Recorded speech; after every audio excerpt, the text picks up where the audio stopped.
பொழுது ரமதானுடைய மாதம் வந்தாலே அல்லாஹு தஆலா சொர்க்கத்துடைய வாசலை திறக்கின்றான், நரகத்துடைய வாசல்களை மூடுகின்றான். மரதத்து ஷயாத்தின் என்று சொல்லக்கூடிய அடம் பிடிக்கக்கூடிய மிகவும் அடம் பிடிக்கக்கூடிய ஷைத்தான்களை சங்கிலியிடுகின்றான் என்று சொல்லிவிட்டு அங்கு ஒரு வானவர் அழைக்கக்கூடிய அந்த அழைப்பாளர் கூக்கலிடுவார், யா பாகியல் கைர் அக்பில், நன்மையை விரும்பக்கூடியவனே முன்னேறி வா, விரைந்து வா. அல்லாஹுடைய பொருத்தத்தை வேண்டுமா, அல்லாஹுடைய ரஹ்மத் வேண்டுமா, அல்லாஹுடைய சொர்க்கம் வேண்டுமா, உன்னை நரகத்திலிருந்து பாதுகாக்க வேண்டுமா, நன்மை நாடுகின்றாயா, விரைந்து வா, நீ முன்னால் நீ வா என்று அல்லாஹு தஆலாவுடைய வானவர்கள் அங்கு அழைக்கின்றார்.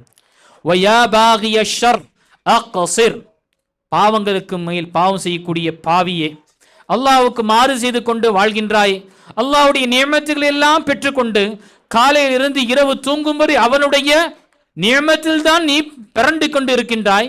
இப்படிப்பட்ட நிலையில அவனுக்கு மாறு செய்கின்றாயே, இந்த மாதத்திலாவது நீ இந்த பாவத்திலிருந்து விலகிக்கொள், இந்த பாவத்தை குறைத்துக்கொள், அல்லாஹ்வுக்கு நீ அஞ்சிக்கொள் என்று அங்கு வானவர்கள் ஒவ்வொரு இரவும்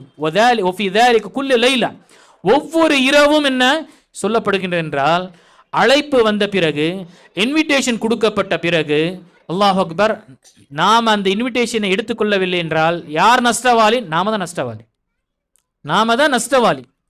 அப்படி இருக்கும் பொழுது நம்முடைய வாழ்க்கையில வரக்கூடிய ரமதான் எப்படி இருக்க வேண்டும், எப்படி நாம் மேற்கொள்ள வேண்டும்? என்னுடைய ரமதான் கடந்த ரமதானை போலவா இருக்கணும்? கடந்த ரமதானை போலவா என்னுடைய ரமதான் இருக்க வேண்டும்? அல்லது ரமதானை நான் இந்த சிறந்த ஒரு மாதமாக நான் அமைத்துக் கொள்வேன் என்று பொழுது ரமதானுடைய மாதம் வந்தாலே அல்லாஹு தஆலா சொர்க்கத்துடைய வாசலை திறக்கின்றான், நரகத்துடைய வாசல்களை மூடுகின்றான். மரதத்து ஷயாத்தின் என்று சொல்லக்கூடிய அடம் பிடிக்கக்கூடிய மிகவும் அடம் பிடிக்கக்கூடிய ஷைத்தான்களை சங்கிலியிடுகின்றான் என்று சொல்லிவிட்டு அங்கு ஒரு வானவர் அழைக்கக்கூடிய அந்த அழைப்பாளர் கூக்கலிடுவார், யா பாகியல் கைர் அக்பில், நன்மையை விரும்பக்கூடியவனே முன்னேறி வா, விரைந்து வா. அல்லாஹுடைய பொருத்தத்தை வேண்டுமா, அல்லாஹுடைய ரஹ்மத் வேண்டுமா, அல்லாஹுடைய சொர்க்கம் வேண்டுமா, உன்னை நரகத்திலிருந்து பாதுகாக்க வேண்டுமா, நன்மை நாடுகின்றாயா, விரைந்து வா, நீ முன்னால் நீ வா என்று அல்லாஹு தஆலாவுடைய வானவர்கள் அங்கு அழைக்கின்றார். வயா பாகிய ஷர் அக்ஸிர், பாவங்களுக்கு மேல் பாவம் செய்யக்கூடிய பாவியே, அல்லாஹ்வுக்கு மாறு செய்து கொண்டு வாழ்கின்றாய், அல்லாஹ்வுடைய நியமத்துகளை எல்லாம் பெற்றுக்கொண்டு காலையிலிருந்து இரவு தூங்கும் வரை அவனுடைய நியமத்தில் தான் நீ பிறண்டு கொண்டு இருக்கின்றாய். இப்படிப்பட்ட நிலையில அவனுக்கு மாறு